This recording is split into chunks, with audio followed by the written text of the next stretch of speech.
8 के बाद अगला क्वेश्चन देते हैं, क्वेश्चन नंबर 9 के अंदर। तो 9 नंबर क्वेश्चन में आपको दिख रहे हैं कुछ विदेशी नाम दिख रहे हैं इस समय सामने की तरफ, बेल्जियम, टोक्यो, मैक्सिको और चीन। आपके सामने 4 ऑप्शन दिए हुए हैं, 4 में से यहाँ एक वर्ड लिख रखा है आपको विसंगत। क्या लिख रखा है? विसंगत एक वर्ड लिख रखा है आपको। विसंगत का मतलब हो गया जिनकी संगति क्या हो, अलग हो, वो वर्ड निकालना है। यानी 4 ऑप्शन में से वो ऑप्शन ढूंढना है जिनकी संगति क्या है, अलग है, 3 की संगति सेम है। विसंगति, वी का मतलब अलग, संगत वाला। अब देखो क्वेश्चन के अंदर आपको 4 ऑप्शन दिए हुए हैं। पहला ऑप्शन दे रखा है बेल्जियम, उसके बाद टोक्यो, उसके बाद मैक्सिको, उसके बाद चीन। ये जो चीन है वो आपको पता है कौन सा है, देश है। चीन को कौन नहीं जानता, सब जानते हैं। उसके बाद मैक्सिको, ये भी क्या एक देश है। और बेल्जियम क्या है, देश। उसके बाद ऑप्शन नंबर जो 2 दे रखा है उसमें आपको दे रखा है टोक्यो।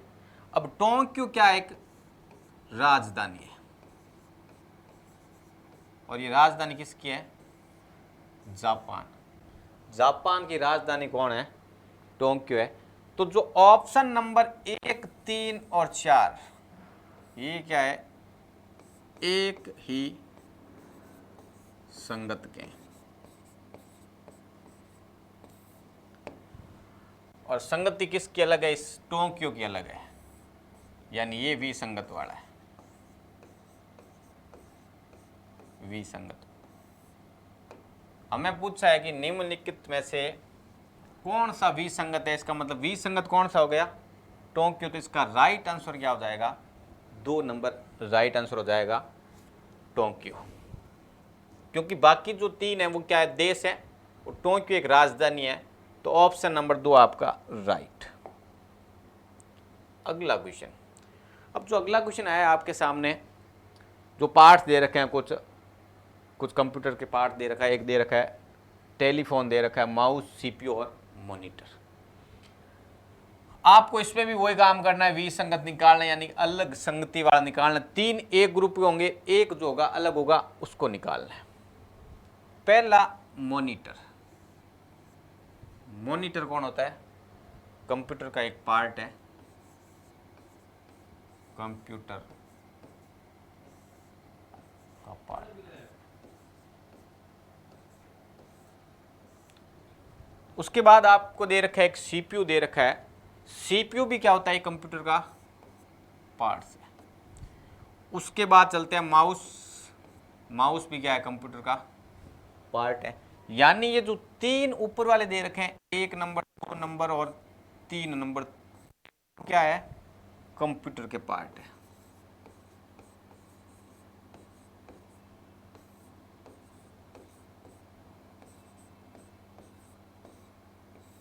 जिनका रिलेशन क्या है, कंप्यूटर से है, कंप्यूटर से है, तो इसका मतलब तीनों एक ही ग्रुप के हैं। तीनों की संगति क्या है, एक के काम अलग अलग हो सकता है लेकिन संगति एक है, तीनों एक साथ रहते हैं। उसके बाद ऑप्शन नंबर 4 टेलीफोन। टेलीफोन एक दूर संचार साधन। टेलीफोन क्या है, दूर संचार साधन है।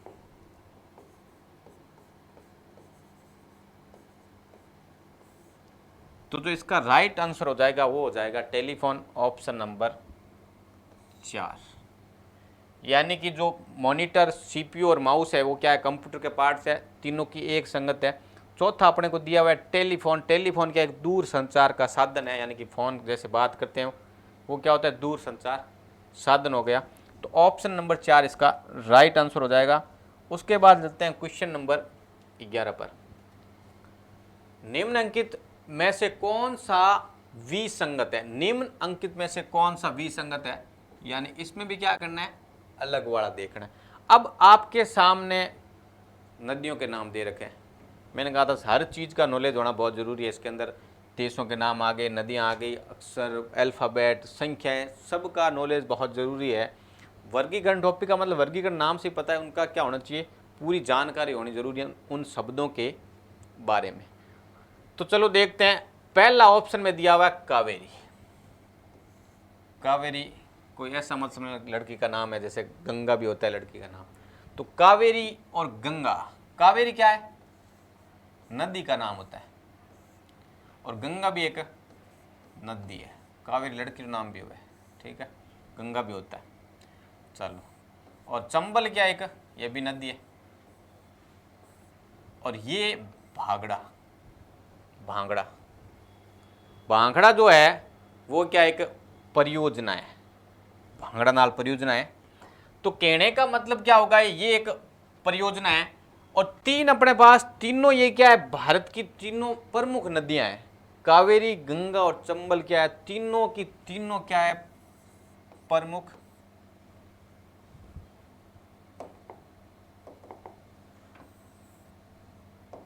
ये तीनों क्या हो गई, प्रमुख नदियां।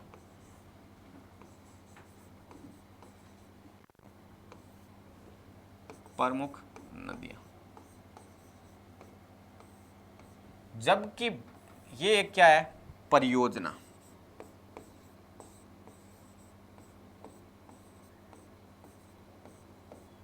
भाखड़ा नाल परियोजना मान लो। तो कहने का मतलब कावेरी, गंगा और चंबल जो है तीनों नदियों का एक ही संगत के हैं, और विसंगत कौन सा हो जाएगा, भाखड़ा। तो इसका जो राइट आंसर हो जाएगा वो हो जाएगा अपना ऑप्शन नंबर 3, भाखड़ा। चलो अगला, अगला हमें दे रखा है, दिए गए विकल्पों में से उसको चुनिए जो अन्य 3 विकल्पों से भिन्न है। देखो इधर अपने सामने 3 नाम, 4 नाम दे रखे हैं, 4 ऑप्शन दे रखे हैं। पहला ऑप्शन दे रखा है नेहरू जी, दूसरा ऑप्शन दे रखा है राजा जी, तीसरा ऑप्शन दे रखा है सरदार पटेल, और चौथा ऑप्शन दे रखा है आचार्य कृपलानी। ये क्वेश्चन बहुत ही कंफ्यूज करने वाला क्वेश्चन है, क्योंकि इसके जो आंसर आते हैं 2 आंसर आते हैं। अब एग्जामिनर जो चेक करता है वो किस हिसाब से करता है, लेकिन इसके आंसर 2 आते हैं। क्यों आते हैं, देखो इधर, ये जो नेहरू जी है, ये क्या है, प्रधानमंत्री रह चुके थे। ये नेहरू जी क्या थे, प्रधानमंत्री थे, ठीक है। लेकिन ये जो 3 है, ये तीनों क्या नहीं थे, प्रधानमंत्री नहीं थे। एक ये बनता है, बिल्कुल प्रधानमंत्री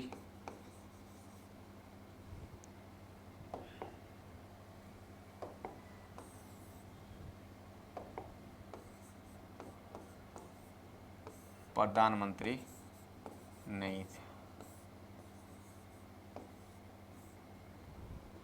ठीक है। अब देखो इस क्वेश्चन के अंदर यहां से अपना आंसर हो जाता है 1 नंबर, और इसमें आंसर 1 नंबर ही राइट करना है, क्योंकि नेहरू जी क्या थे, प्रधानमंत्री थे, जबकि राजा जी, सरदार पटेल और आचार्य कृपलानी क्या नहीं थे, प्रधानमंत्री नहीं रह चुके हैं। नेहरू जी क्या रह चुके हैं, प्रधानमंत्री। लेकिन एक चीज यहाँ गौर करने वाली है कि जो नेहरू जी, राजा जी और सरदार पटेल है, ये तीनों निकनेम है। पंडित जवाहरलाल नेहरू को क्या कहते हैं, नेहरू जी सीधा कहते थे। ये राजा जी भी निकनेम है, सरदार पटेल, वल्लभ भाई सरदार पटेल है, ये भी क्या है, निकनेम है। अगर इसके हिसाब से आप जाते तो इसका आंसर होता है आचार्य कृपलानी। लेकिन ये पूरा क्लियर नहीं होता। क्यों नहीं होता, क्योंकि जो आचार्य कृपलानी है ये हो सकता है किसी का निकनेम हो, इसलिए इसका जो आंसर है, राइट आंसर क्या है, नेहरू जी क्या थे, प्रधानमंत्री थे। तो यानी इसका जो सही आंसर होगा वो हमेशा क्या करना है, नेहरू जी करना है। कहीं कहीं बुकों के अंदर आपको ऑप्शन नंबर 4 शायद राइट किया हुआ मिल जाएगा, आचार्य कृपलानी भी राइट किया हुआ मिलेगा, क्योंकि वो क्या करेगा, इन तीनों को निकनेम मान के, यानी इनका एक ग्रुप बनाएगा। उसके बाद क्या करेगा, तो 4 नंबर ऑप्शन है, ये पूरा नाम मानता है, यानी आचार्य कृपलानी किसी का फुल नेम है, तो उस फुल नेम के हिसाब से इसको क्या होगा, राइट किया होगा। यानी कि कई किताबों के अंदर इसको सही किया हुआ है, जबकि अपने राइट आंसर क्या है, नेहरू जी है। अगला, नीचे 4 शब्द दिए गए, इनमें से 3 आपस में किसी न किसी प्रकार से समान है, जबकि एक शब्द भिन्न है। भिन्न शब्द का चयन कीजिए। ये 4 शब्द अपने सामने दिख रहे हैं बिल्कुल स्क्रीन पर, किडनी, आंखें, नाक और कान। इसने कहा है, देखो साफ लिखा है, इनमें से 3 आपस में किसी न किसी प्रकार से समान है, यानी कि 3 समान वाले अलग कर लेंगे, चौथा अपना जो बचेगा वो क्या हो जाएगा, आंसर हो जाएगा। क्यों हो जाएगा, इसने लिखा भिन्न शब्द को छांटना है, यानी इनमें से एक अलग है उसको छांटना है। तो देखो पहला दे रखा है किडनी, किडनी को कौन नहीं जानता, साथ लेके घूमते हो, यानी क्या हो जाएगा अपने, पहला है किडनी, ये होता है अपने शरीर के भीतरी भाग है, शरीर का भीतरी अंग कह सकते हैं, भीतरी अंग। उसके बाद आंखें, बिल्कुल ये आंखें बहुत कीमती चीज़ है, आपको पता है, क्योंकि जो कुछ भी हम देखते हैं इन आंखों की बदौलत ही देखते हैं। यानी कि जो आंखें होती हैं वो क्या होती हैं, देखते कब है, जब शरीर के बाहर होगी तब देखेंगे ना। तो आंखें क्या होती है, शरीर का बाहरी अंग है। कौन सा, शरीर का बाह्य अंग।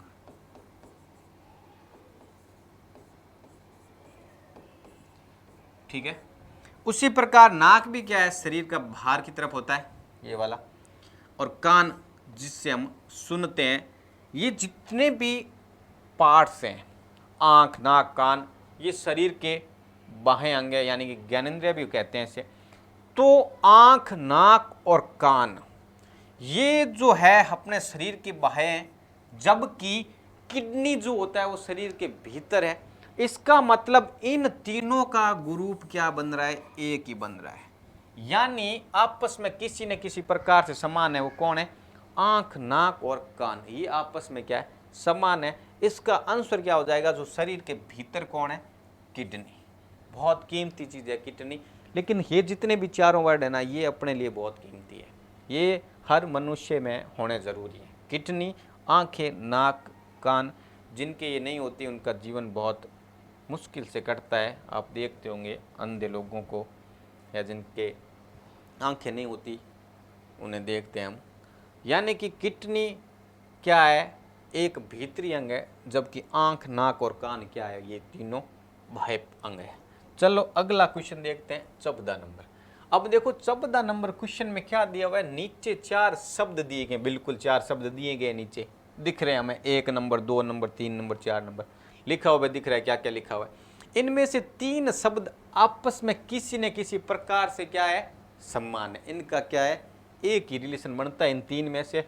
जबकि एक शब्द, बिल्कुल एक शब्द हम ढूंढेंगे इनमें से जो कौन सा है, वो अपना राइट आंसर होगा। क्यों होगा, भिन्न शब्द का चयन करना है, इसका मतलब हमने गलत वाले को ढूंढना है, जो इनका संगत नहीं बन रही है। 3 को अलग करके चौथे को हम निकाल देंगे। चलो देखते हैं क्वेश्चन के अंदर। पहला दे रखा है 1 नंबर बाघ। क्या दे रखा है, बाघ। अब बाघ देखा हो तो नहीं होगा, बाकी फोटो में देख लेंगे। सामने तो कभी आया नहीं है, लेकिन आने के बाद हम नहीं होंगे। क्यों, अब बाघ और आमने सामने फिर वो जोड़ होना ही दिमाग में बिठा लो, इसलिए कभी सामने मत आना बाघ। ठीक है, तो बाघ है वो क्या होता है, एक पशु होता है, ठीक है, जानवर होता है तो ये चारों जानवर ही। लेकिन जानवर की कई प्रकार होते हैं, किन्हीं के सामने हम जा सकते हैं, किन्हीं के सामने हम नहीं जा सकते। ठीक है, देखो इधर, अब यहाँ पे बाघ ये क्या है, जंगली मान लो, जंगल में रहते हैं बाघ। शेर भी जंगली है। भेड़ ये नॉर्मली मिल जाएगी, गाँव के अंदर भेड़ें होती है। तेंदुआ ये भी जंगली। तो देखो एक तो ये हो गया जंगली, ये भी जंगली, और ये भी जंगली। जंगली जानवर लिख लेना।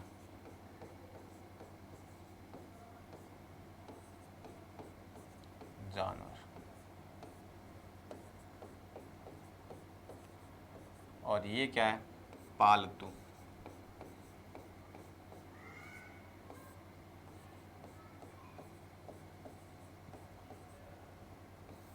सॉरी, जानवर, जानवर लिख दिया, इसको करो जानवर। ठीक है। बाघ जंगली जानवर, शेर भी जंगली जानवर, भेड़ पालतू जानवर, तेंदुआ जंगली जानवर। यहाँ से क्लियर हो गया आंसर कौन है इसका, भेड़ है। लेकिन एक तरीका और है, ये जितने भी है ना ये हीरोगिरी वाले, ये केवल क्या करते हैं, इनको सिर्फ क्या है, मांस खाना पसंद है, यानी ये मांसाहारी हो गए, ठीक है। और ये जो हो जाएगा भेड़ क्या हो जाएगा, वो क्या हो जाएगा, शाकाहारी है। तो इसका जो राइट आंसर आएगा वो आएगा भेड़। कौन आ जाएगा, भेड़। चलो अगला क्वेश्चन देखने से पहले इस पे बारे में कुछ थोड़ा सा और समझ लेते हैं कि आपको क्या करना है। हमेशा जब क्वेश्चन का हल करो, चाहे कौन सी भी बुक से करो, हमेशा ध्यान रखना कि ये देख के मत जाओ कि इसमें राइट आंसर ये है। वो जो 3 गलत हुए ना उनको भी देखना बहुत ज़रूरी है, उनकी संगति कैसे हुई है 3, वो क्यों बने। अपने क्या करते हैं, जैसे ही सीधा पढ़ा देखा ये राइट आंसर है, राइट कर दिया। ऐसा कभी भी करना नहीं, क्योंकि यहाँ पर क्या होता है, उस टाइम आप क्या करते हो, फटाफट में राइट कर, लेकिन आपके सामने जब 4 ऑप्शन है ना, चारों का अलग अलग निचोड़ निकालो, वो बहुत ज़रूरी है। क्यों है, वहाँ 4 क्वेश्चन क्लियर होते हैं आपके। वो जो 3 जो गलत हुए यानी एक सही वाला है, और जो 3 गलत होने का जो कारण है वो क्या है, वो भी बहुत ज़रूरी है। इसलिए हमेशा ध्यान में रखो, जब भी किसी भी टॉपिक से आप क्वेश्चन कर रहे हो, कोई भी मान लो उठाया क्वेश्चन, तो उस क्वेश्चन में जो 4 ऑप्शन दिए होते हैं, 4 हो सकते हैं, हो सकता है 5 हो, तो उन 4 या 5 ऑप्शन का आपको निचोड़ निकालना बहुत ज़रूरी है। उसके बाद चलते हैं अपने अगले क्वेश्चन 15 नंबर के अंदर, उसके बाद करेंगे बाकी की बात। चलो, नीचे 4 पद दिए हुए, बिल्कुल इनमें से 3 पद आपस में किसी ना किसी प्रकार से क्या है, समान है। जब एक पद भिन्न है तो भिन्न पद का चयन करो। देखो ये 4 जो वर्ड दे रखे हैं वो चारों में, नीचे ऑप्शन में चारों वर्ड है और अलग अलग दे रखे हैं, 1 नंबर, 2 नंबर, 3 नंबर और 4 नंबर। देखिए मैंने बताया था आपको कि अल्फाबेट का जो क्रम है ना वो याद होना बहुत ज़रूरी। आपको ये पता होना चाहिए कि एस कितने नंबर पे आता है, टी कितने नंबर पे आता है, यू कितने पे आता है, पी के कुछ भी, ये सब चीज़ें याद होनी चाहिए। मैंने इसकी ट्रिक बता रखी है आपको। जो पहली क्लास हुई थी बेसिक क्लास किसकी, अल्फ़ाबेट की, उसके अंदर एकदम बहुत शानदार ढंग से आपको ट्रिक बताई हुई है। बिल्कुल एक बार उस ट्रिक को पढ़ने के बाद आप निश्चित ही नहीं भूल पाओगे, क्योंकि मैंने उस ट्रिक को एकदम बहुत शानदार ढंग से बताया हुआ है। तो एस आता है आपका, उसकी प्रदीप की शादी हुई थी 19 तारीख को, इसका मतलब एस कहाँ आता है, 19 को आता है। चलो क्वेश्चन में देखते हैं क्या क्या दिया हुआ है, आओ इधर। अब देखो क्वेश्चन के अंदर आपको क्या दे रखा है, वर्ड दे रखे हैं HAI, ठीक है।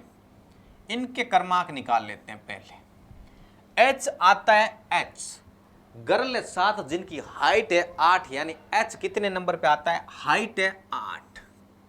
A 1 नंबर, T नहीं सॉरी माफ कीजिएगा, I no, I don't know, ये नॉर्मली हम बोलते हैं, तो आई नो से 9 पे आता है आई। चलो ठीक है, लेकिन एक चीज और दिमाग में रख लो कि सारों में ए तो कॉमन है, तो बीच वाले को अपने छेड़ने की आवश्यकता नहीं, लिखना है तो लिख लो, कोई दिक्कत नहीं है, बीच में एक का ए लिख लेना। लेकिन वहाँ क्या है, ए एकदम है नेचुरली बीच के अंदर, तो देखने की आवश्यकता नहीं है। उसके बाद अगला वर्ड लिखते हैं SA और T दे रखा है, वही प्रदीप था, पी से याद किया था प्रदीप को 16 को उसकी शादी हुई थी, एस फॉर 19 क्योंकि 18 को रिश्ता हुआ था 8 से। उसके बाद रिश्ता किससे हुआ था, क्वीन से हुआ था, यानी कि क्वीन कितनी थी, 17 की, क्यू आता है 17 पे। चलो देखते हैं, एस आया 19 पे, ए 1 पे होता है, टी उनकी शादी हुई होगी, शादी के बाद उनके आपस में थोड़े क्या हो गए, जोड़ जाड़ चलने लगे, तो उसके बाद क्या 19 को शादी की, 20 को तुरंत क्या कर दिया, तलाक कर दिया था हमने 20 तारीख को। टी से याद रखना 20 को तलाक हुआ था, यानी कि टी कितने नंबर पे आता है, 20 नंबर पे आता है। चलो देखते हैं टी, ये लीजिए। उसके बाद हम चलते हैं अगले वर्ड पर। अगला वर्ड दे रखा है टी, ए और यू। बिल्कुल टी होता है 20 पे, बताने की जरूरत नहीं है बार बार। यू युवा से याद रखना है, युवा कब होते हैं, उम्र दे रखी है सरकार ने, लड़के की शादी की उम्र दे रखी है 21, क्योंकि हमने शादी जो प्रदीप और क्वीन की क्या थी, प्रदीप 16 का था, क्वीन 17 की, उस टाइम करवा दी, नॉर्मली क्या तलाक होना ही था। इसलिए युवा, यू आता है अपना किस पे, युवा 21। चलो अगला देखते हैं, डी,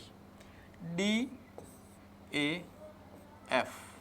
चलो अब आपको देखो डी कितने नंबर पाता है, ABCD, ये तो आपको नॉर्मली याद रखना है, ABCD, ABCD, ए 1 number, B 2 number, C 3 number, D 4 number. चलो 4 लिख लिया, A का 1, F, F, F, ईट करो 5 बार, फाइट करो 6 बार, तो फाइट यानी 6, F आएगा 6 पर।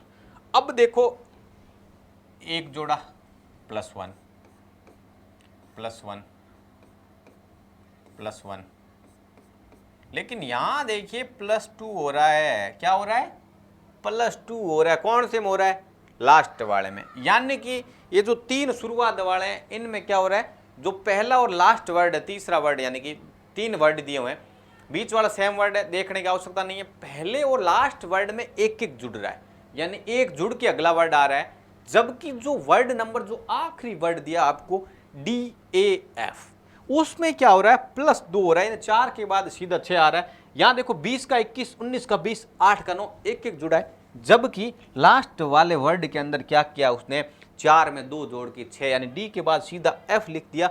अगर E लिख देता तो इसी संगति का हो जाता, हमें मिलता ही नहीं, कोई भी नहीं मिलता। इसलिए इसका जो सही आंसर है वो क्या हो गया, 4 नंबर, क्योंकि यहां साफ लिखा हुआ है कि एक भिन्न पद है, भिन्न वाले को निकालना है। इन सारों की संगति क्या है, ये ए की संगत के हैं, ये क्या है, ए की संगत, और ये क्या करता है, अलग है। हो सकता है इनकी संगति अलग हो, ये नशेड़ी हो सकते हैं तीनों, लेकिन इनकी संगति क्या अलग है, जबकि ये जो है अगला जो दे रखा है लास्ट वाला 4 नंबर वो एक अलग है, या हो सकता है ये पढ़ने वालों का ग्रुप हो, जबकि ये थोड़ा सा क्या हो, कम पढ़ता हो, ये हो सकता है, कुछ भी हो सकता है। यानी कि आपको क्या करना है कि इनमें संगत और असंगत देखना है, यानी कि विसंगत ऑफ आता है कभी कभी लिखा हुआ क्वेश्चन के अंदर, तो विसंगत का मतलब होता है अलग संगति वाला निकालना है। तो यहाँ भिन्न पद पूछा था, भिन्न पद हमने बता दिया है, ठीक है। तो अगली क्लास में बात करेंगे, और जो क्वेश्चन है वर्गीकरण के अगली क्लास में लेंगे, ठीक है। तो टेक केयर, बाय बाय, चलते हैं, नेक्स्ट क्लास में बात करेंगे जो भी क्वेश्चन होंगे, ओके।